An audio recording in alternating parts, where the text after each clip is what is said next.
the party started, I'd like to tell y'all that you won't see Mayor Shelton here tonight. He is out of town. He's on an economic mission, so we'll try to do as good as we can as a council. At this time, I'll call on Councilman Lynn Bryan for the invocation, and then later we'll remain standing as Councilman Nettie Davis introduces those for our pledge. Could you please stand? Let us pray. Our Father, thank thee for thy many blessings. Keep us from teach us to be true to each other, ourselves, and thee. Amen. Amen. I would like to ask Troop 2205 to come forward from East Heights Baptist Church, and they'll be leading us in the pledge. And I'd like to introduce the first young lady is Reagan Pluckett, Georgia McGee, and McKinney Allen. Attention. Salute. Pledge. I pledge allegiance to the flag of the United States of America and to the republic for which it stands, one nation, under God, indivisible, with liberty and justice for all. Thank you. Thank you, ladies. I now call this meeting to order, and first order of business would be to call on Vice President Lynn Bryan for a confirmation or amendment to the agenda and the agenda order. Mr. President, I make a motion to confirm the agenda and agenda order, deleting item 5, the public agenda, and item 7.6, the lot mowing list. We have a motion made by Councilman Lynn Bryan. Do I have a second? We have a second by Mr. Willie Jennings. All in favor? I'm sorry, Mr. Markle Whittington. Am I correct? Okay. All in favor? That is unanimous. Thank you. We'll now go to item number 4, proclamations, recognitions, and reports agenda.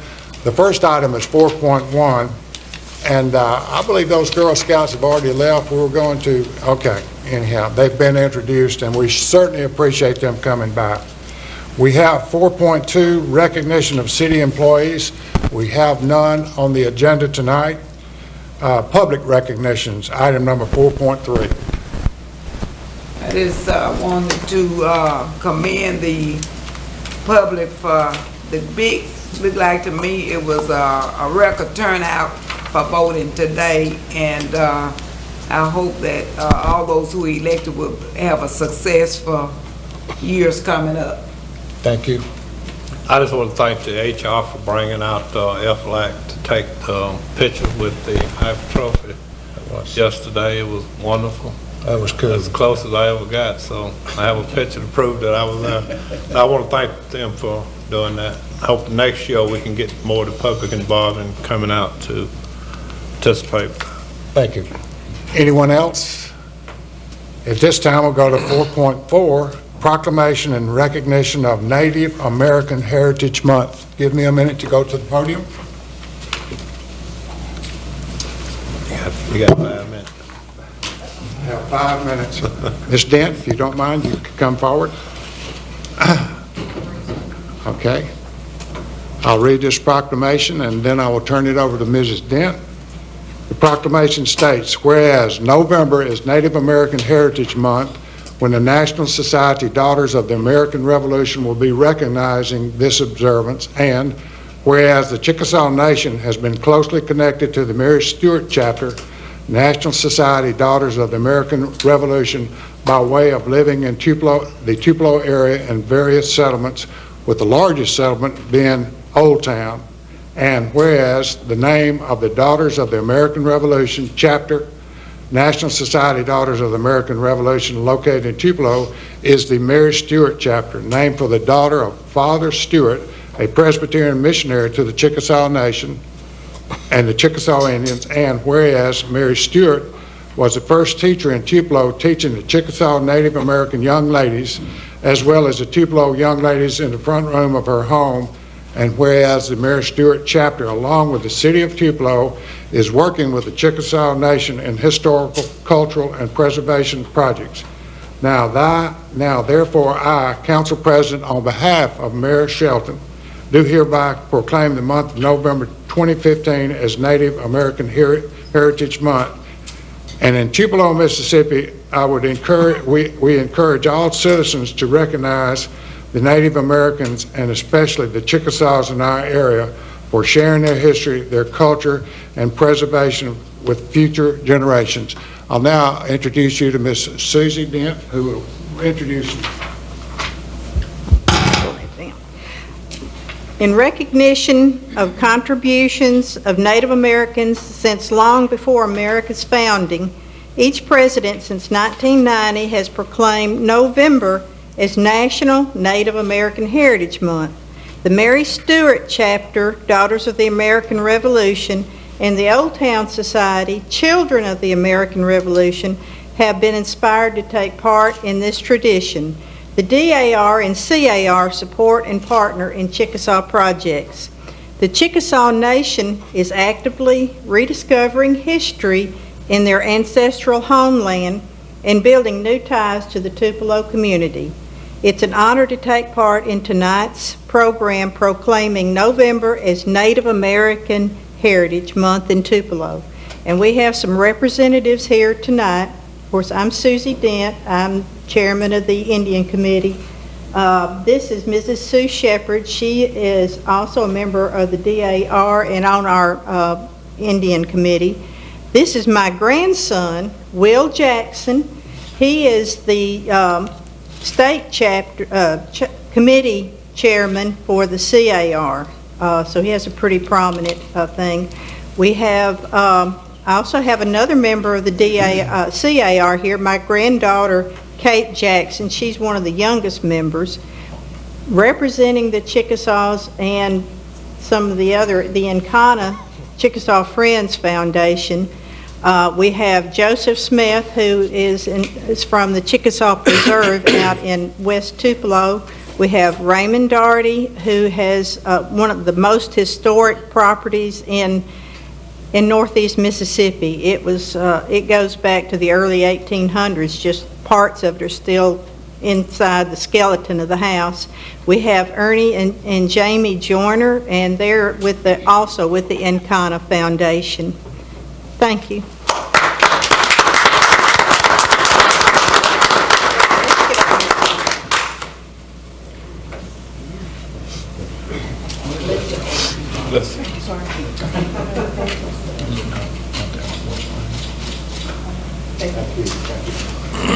Of course, Mr. Palmer knows as much or more than most of us in Tupelo about our native indigenous people. That was very, very kind of you. Thank you. Our next item is 4.5, and it's a privilege for me to introduce Dr. Coniglio, and he's going to speak about our Accountability Task Force. Dr. Coniglio.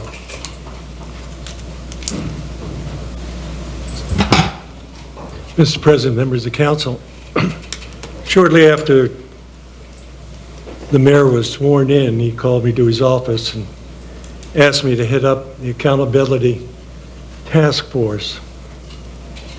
He had a major element in it. He wanted to be able to hold his administration accountable and also to make sure the public knew what was going on. Actually, each one of you selected a member of the council, of the task force, and if I have the date right, on March 18th, 2014, you approved each one of those members. We'd meet on Wednesday, the last Wednesday of every month at 12 o'clock, doing away with lunch, so that showed a lot of dedication.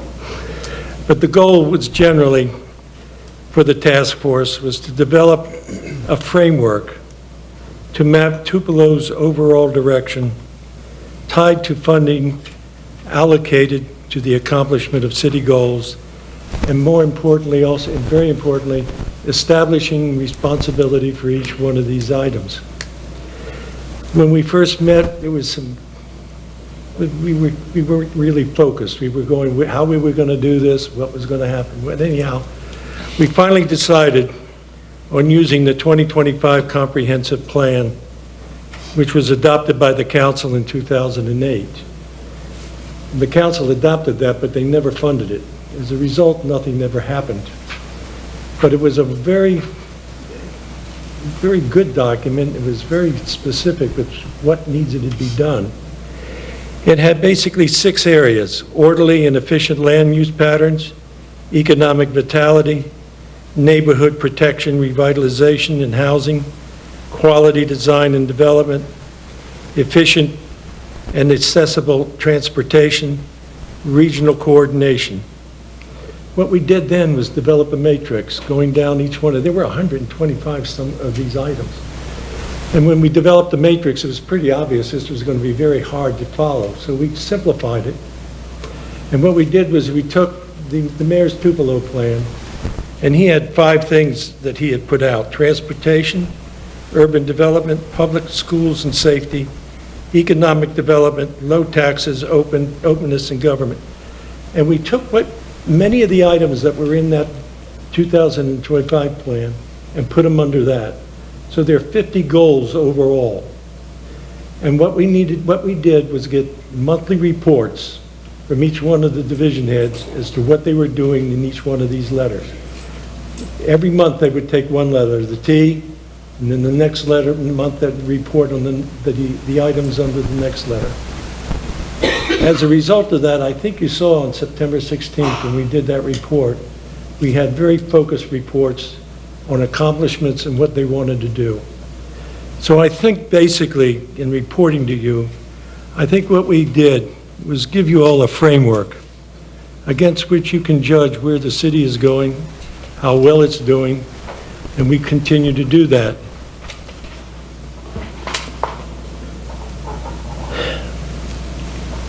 In sum, the task force has provided that framework against which the city can be held accountable. I need to say also that the city government has been more than cooperative. This was not a battle. And you can't ask for better cooperation. It would have made life difficult if they were resistant, but they weren't. We're going now to meet each month with one of the department heads, going over what they're doing and what their difficulties are. And we're also going to be looking at the major thoroughfare program. And that's where we're going and so forth. And I think to this point, we are meeting the accomplishment of what we tried to do. If there are any questions, I'd be willing to take them. Thank you so much. Thank you. Thank you very much, Dr. Coniglio. We appreciate you and your committee. I know y'all are probably going to dislike this, but the next item is 4.6, Mayor's Report, and we don't have a Mayor's Report, so we're going to get by that. We're now going to close the meeting. Close the regular meeting. Yes, and we're on item 5, which already been deleted. That was on the first part of our agenda. We'll now go to item number 6, action agenda.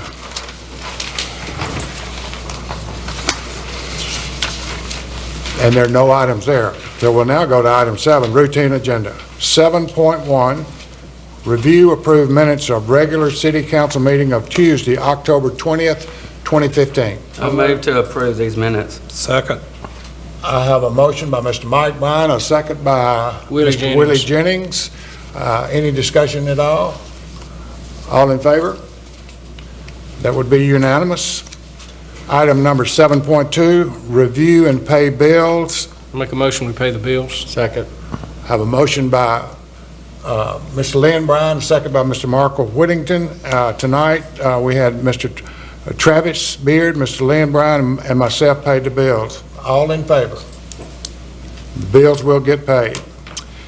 Item number 7.3, review approved nomination to the Historic Preservation Commission. That gentleman has accepted. If we approve it, his name is Matthew Oswald. So moved. I have a motion by Lynn Bryan, second by Mr. Jennings. All in favor? That's unanimous. Number 7.4 is to review approved request for approval for Mayor Shelton to sign a notice of intent to apply for a CLG grant from Mississippi Archives and History. I move that we would approve the request. I We have a motion by Councilman Davis and a second by Mr. Travis Beard. Would call on our council, Mr. Logan, if you would comment about this. Thank you, President Palmer. The grant is a complete pass-through grant similar to the one that we just dispersed some funds on. This is the 2015 to 16 Certified Local Government Grant, and I believe it's for the purpose of doing some painting there at the Spain House, and it's probably in the neighborhood of $10,000 to $20,000 a grant. This is one of the grants that we have to sponsor through the city as a pass-through. It's a little different than some of the other grants there. But Ms. Dees is taking care of the paperwork on that, and we just need to apply for it. Any other comments or questions? All in favor? That is unanimous. Ms. Glenda, please put me down as abstaining from voting on that item. Okay. We'll now go to 7.5, review and approve the financial report for Tupelo Electric Department, June 30th, 2014, 2015. So moved. Second. I have a motion by Councilman Lynn Bryan, a second by Mr. Markle Whittington. As a matter of record, Greg Gerald came yesterday and went through this financial report pretty extensively, so he met with us yesterday. Do we have any other comments at all about this? All in favor? That's unanimous. We have deleted item number 7.6. We'll go to 7.7, review and approve dedication of right-of-way for West Jackson Street development. I move that we would approve the dedication of right-of-way. Second. I have a motion by Ms. Nettie Davis, a second by Mr. Travis Beard.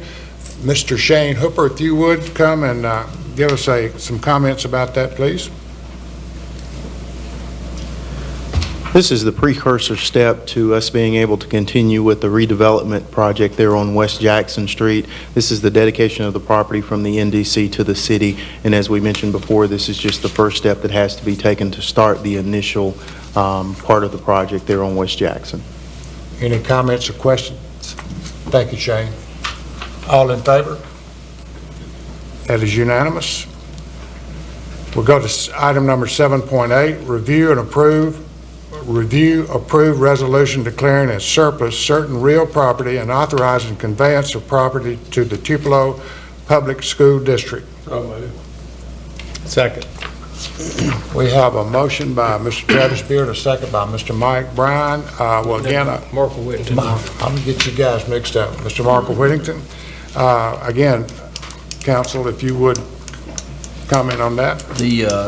This property is located to the north of the Martin Luther King ECEC, or Early Childhood Education Center, and they are expanding some of their campus in that area. This also clears up some property line issues in that area. It's of no, they're just pieces of it that are lying out there that are of no use to the city, and it's a surplus real property that we can transfer to the school and help them out. Any questions? I'd Yes, just like to clarify to the public that this is right behind C.C. Augustus Center, which is not being utilized for anything, so I think it'll be very beneficial for the school to use it. Thank you, Ms. Davis. Any other comments or questions? All in favor? That's unanimous. 7.9, review approved request to allow Tupelo police officers to wear police uniforms and have proper equipment to work security at Belk Department Store. So moved. Second. We have a motion by Mr. Lynn Bryan, a second by Mr. Travis Beard, and this just simply allows our security policemen that are working there to wear proper uniforms and have proper equipment. We have any other questions or discussion about this? All in favor? That would be unanimous. 7.10, review, award, or reject bid for water and light department. I move to award this bid. Second. We have a motion by Mr. Mike Brown, a second by Mr. Willie Jennings, and I now call on Johnny Timmons to come forth and give us a little explanation.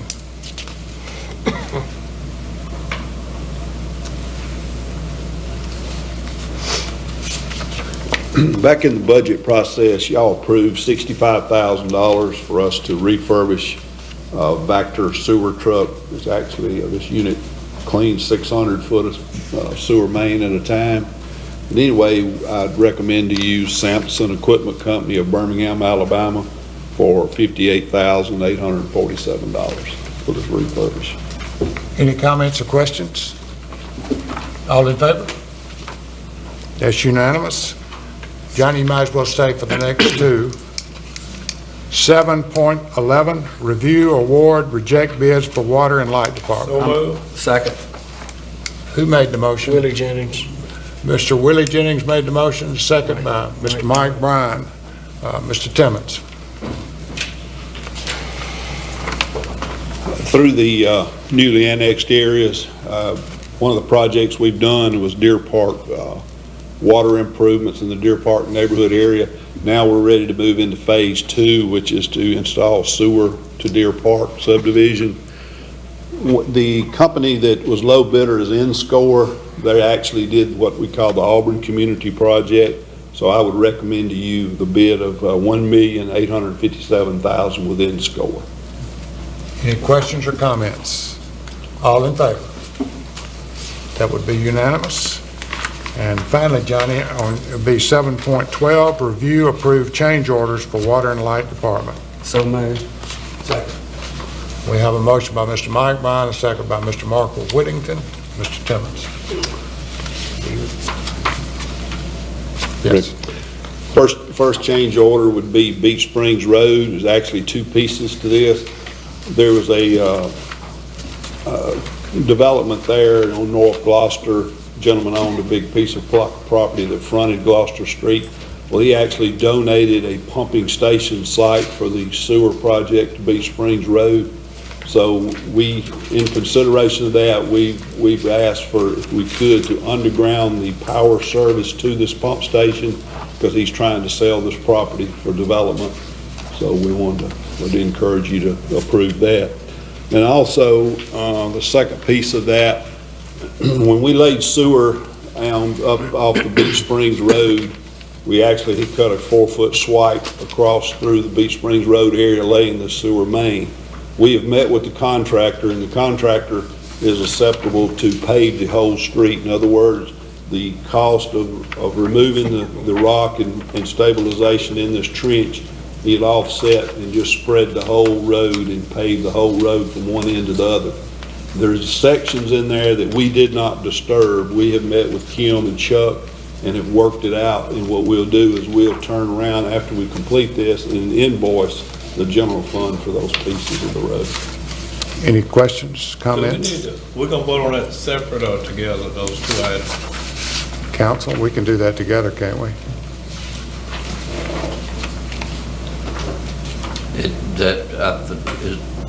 I was writing something down for executive session. Did y'all vote on the 7.12? Yes. Okay. Yeah. Then, all right, 7.11, I mean. We But did. yeah, you can vote on both of those. Yeah, I think, Ben, it's all on one sheet, or one on the Okay. on the second page there, so it's all combined. Any other comments? All in favor? That would be unanimous. We'll now go to item number 8, the study agenda, beginning with 8.1. Review, discuss Tupelo Comprehensive Transportation Plan. Move it up. Move it up. Move it up. That item will be moved up for a work session. And now, on item number 9, executive session, I would entertain a motion to determine a need for executive session. So moved. Second. Second. I have a motion by Mr. Mike Bryan, a second by Ms. Nettie Davis. Mr. Logan? This is an economic development matter, including the possible real estate transaction involving city property, and it is a proper subject for executive session. Do you want to tell us who is to stay in here? We have with us Mr. Larry Kirk tonight, Mr. Justin Davis, Mr. Lewis can stay, and Mr. Shane Hooper. So we need Miss Alicia Faulkner. And Mr. Timmons. All in favor? That is unanimous. We appreciate y'all coming. Hope you had a good time. Make a motion to go into executive session. Oh, I'm sorry. We need a motion to go into executive session. Mike Klein made that. You seconded it? Travis Beard. All in favor?